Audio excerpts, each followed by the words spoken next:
Hello guys, कैसे हैं आप। आई होप आप अच्छे होंगे, स्वस्थ होंगे, मस्त होंगे और अपनी लाइफ में व्यस्त होंगे। आजकल ठंड बहुत ज़्यादा हो रही है, तो ठंड में अपना ध्यान रखिएगा।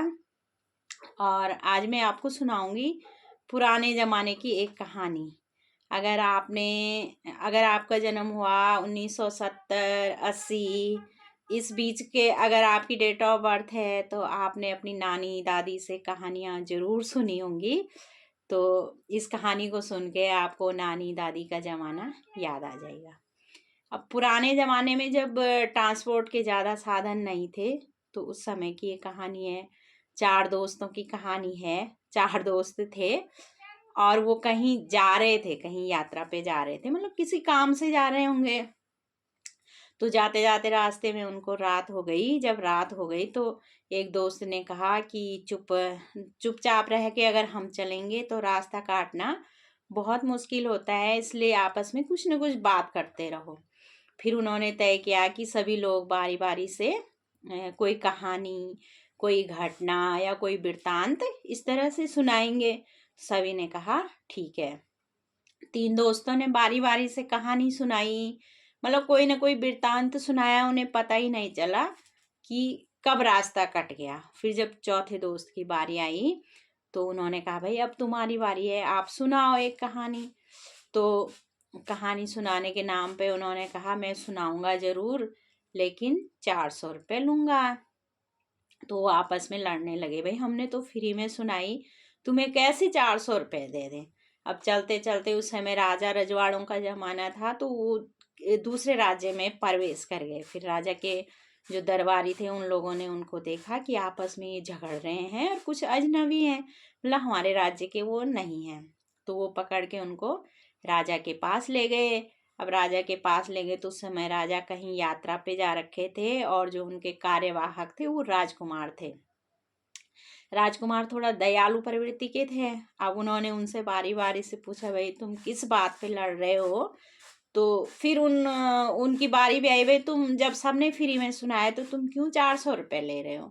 फिर उन्होंने कहा मेरी बात जो है वो बहुत ही इम्पोर्टेंट है और बिना मूल्य मैं नहीं सुना सकता हूँ। फिर राजकुमार ने कहा 400 रुपये क्या, मैं तुम्हें 500 रुपये दूंगा, तुम मुझे अपनी कहानी सुनाओ। फिर उसने राजकुमार को कहानी सुनाई। तो जो कहानी उसने सुनाई वो इस तरह से थी कि दुख की माँ, सुख का बाप, दुख की माँ, होत की बहन, अनहोत का यार, जो जागे सो पावे, जो सोवे सो खोवे, जोर जोर की नहीं तो और की, और विदेश में गांठ का पैसा। ये इम्पोर्टेंट चीजें हैं। तो राजकुमार ने कहा ठीक है, आपकी बात बहुत अच्छी है, आप मुझे एक कागज में लिख के ये दे दो। उसने एक कागज में अच्छे से वो लिख के राजकुमार को पकड़ा दी। अब वो चले गए। 500 रुपये उसको दे दिया राजकुमार ने, अपनी शर्त के अनुसार उसको 500 रुपये दे दिए। वो चारों अपनी राह चले गए, राजकुमार अपने महल में। फिर राजा लौट के आ गए। जब राजा लौट के आ गया तो उन्होंने देखा कि खजाने से 500 रुपये कम हैं। तो राजा एकदम, मतलब राजा लालची टाइप का था, वो एकदम गुस्से में आ गया। भाई तुम भविष्य में राजा बनोगे तो कैसे राज्य चलाओगे, घाटे में राज्य चलाओगे। तो 500 रुपये के बहाने, मतलब राजा को बड़ा क्रोध आया और उसने अपने दरबारियों से कहा कि राजकुमार को जो है देश निकाला दे दिया जाए, उसको हमारे राज्य की सीमा से बाहर छोड़ के आ जाओ। अब दरबारी लोग जब तैयारी कर रहे थे राजकुमार को बाहर छोड़ने की, देश निकाला करने की, तो जो रानी थी उसको बड़ा दुख हुआ और उसने जो था एक पोटली में अपने बेटे के लिए 4-5 रोटियां रखी, थोड़ा सब्जी रखी और खूब सारी, मतलब थोड़ी थोड़ी खाने की चीज़ें रख दी। माँ का प्यार था।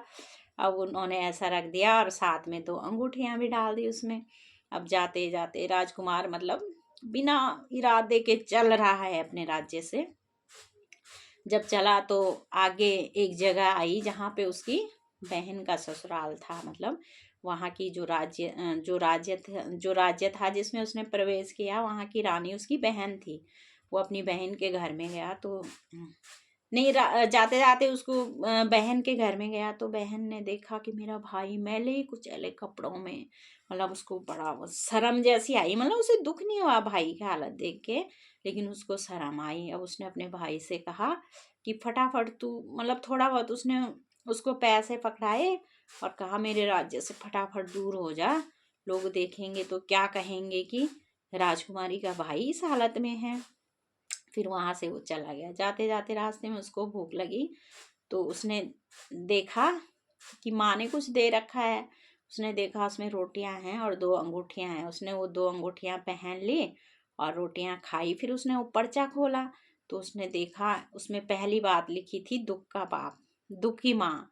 उसने कहा हाँ सच में माँ, ये तो पहली बात तो सही है कि जब मेरे पे दुख आया, विपत्ति आई, मुझे घर से देश निकाला मिला, तो मेरी माँ ने मुझे कुछ खाने पीने का सामान भी दिया और विपत्ति के लिए 2 अंगूठियां भी उसमें डाल दी। सुख का बाप, अगर मैं पैसे कमाता तो पिता ने मुझे अच्छा मानना था, मैं मेरी वजह से घाटा हो गया, मतलब मैंने किसी को दे दिया तो पिता ने मुझे देश निकाला कर दिया, मतलब सुख का बाप। ये बात भी सही है, 2 बातें सही है। फिर देखी उसने तीसरी बात, होत की बहन। अब बहन कह रहा अगर मेरे पास कुछ देने लेने को होता तो मेरी बहन बड़ी खुश होती, चारों तरफ कहती मेरा भाई आया है, मेरा भाई आया है, लेकिन मेरे पास तो कुछ था ही नहीं। तो उसने मुझे कैसे जल्दी से अपने घर से भगा, मतलब गांव से ही दूर कर दिया। उसने कहा तीसरी बात भी सही है। फिर चलते चलते आगे एक गांव आया, वहां उसके एक बचपन का दोस्त रहता था, वो साथ ही पढ़े लिखे थे। तो वो वहां से जा रहा था, उसे ख्याल आया मेरा दोस्त रहता है, वो अपने दोस्त के घर चला गया। अब उसने, उसके दोस्त ने देखा रे तो मेरे बचपन का दोस्त है, उसने उसको गले लगाया, वो बड़ा खुश हुआ और कि हम मिले। तो उसने उसकी परिस्थिति को जाना, कैसे ऐसी हालत तुम्हारी क्यों हो गई। उसने उसको नहलाया धुलाया, अपने कपड़े पहनने के लिए दिए, फिर खाना खिलाया।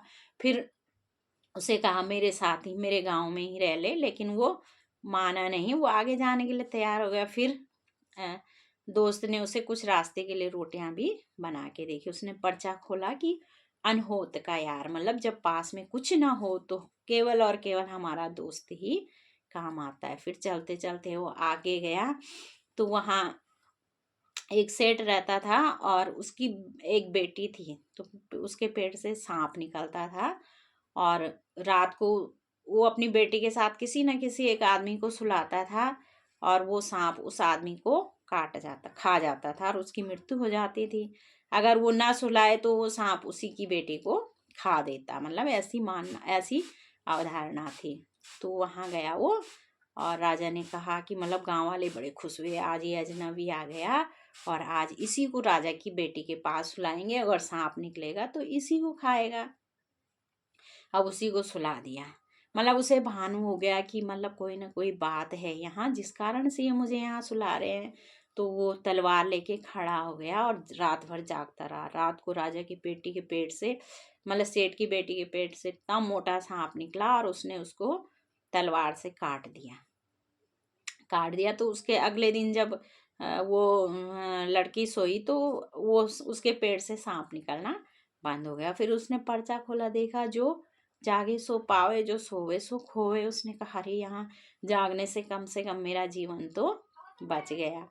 उसके बाद पर्चे में लिखा हुआ था जोरू जोर की नहीं तो और की। अब उसकी पत्नी, अब जाते जाते वो अगले राज्य में पहुंचा तो जहाँ के राजा की बेटी उसकी पत्नी थी, राजकुमार की पत्नी थी, लेकिन राजकुमार की जो मूर्खता के कारण ही वो अपने मायके में ही रह रही थी, मतलब उन दोनों की अनबन थी तो अपने पिता के पास ही रह रही थी। जाते जाते राजकुमार अपनी ससुराल के राज्य में पहुंच गया। जब वहां पहुंचा तो उसने अपनी पत्नी को देखा और पत्नी से बोला, तब तक उसके मतलब दाढ़ी इतनी लंबी हो गई थी, कपड़े वही मैले कुचैले, भूख से हालत खराब हो गई थी, पहचानने में ही नहीं आ रहा था कि वो राजकुमार है। उसने अपनी पत्नी से कहा कि मैं तुम्हारा पति हूँ। तो राजकुमारी ने अपने पिता, मतलब उसने राजा के सामने हल्ला कर दिया कि पापा देखो ये भिखारी और खुद को मेरा पति बता रहा है। फिर राजा ने अपने मंत्रियों से जो है उसको जेल में डलवा दिया। अब जब जेल में डलवा दिया तो उसने पर्चा खोल के देखा, अरे उसमें अगली बात लिखी थी, जोरू जोर की नहीं तो और की। पत्नी तभी तक तुम्हारी है जब तक तुम ताकतवर हो, तुम्हारे पास पैसा है, मान सम्मान है, वरना वो भी कदर नहीं करती है। उसने कहा ये बात भी सही है। फिर जब उसको जेल में 2-3 दिन हो गए तो उसने वो जो दरबारी थे, जो जेलर थे, जेल के जो वो थे सैनिक थे, उनसे उन्होंने कहा कि देखो मैं सचमुच में जो है इस राजा का जवाई हूँ और ये मेरी पत्नी है, क्या तुम भी मुझे नहीं पहचान रहे हो? तो उन्होंने पहचानने से मना कर दिया, भाई जब राजा ही नहीं तुमको पहचान रहे तो हम कैसे पहचान लें। तो फिर उसने कहा कि देखो ऐसा करते हैं, मेरे पास 2 सोने की अंगूठियां हैं और मैं तुम्हें 2 अंगूठियां देता हूँ और तुम मुझे जेल से बाहर निकाल दो, बाहर छोड़ दो। फिर उन्होंने कहा ठीक है। आधी रात को उन्होंने वो दोनों अंगूठियां ले ली और राजकुमार को बाहर छोड़ दिया। जब बाहर छोड़ दिया तो वो फ्री हो गया।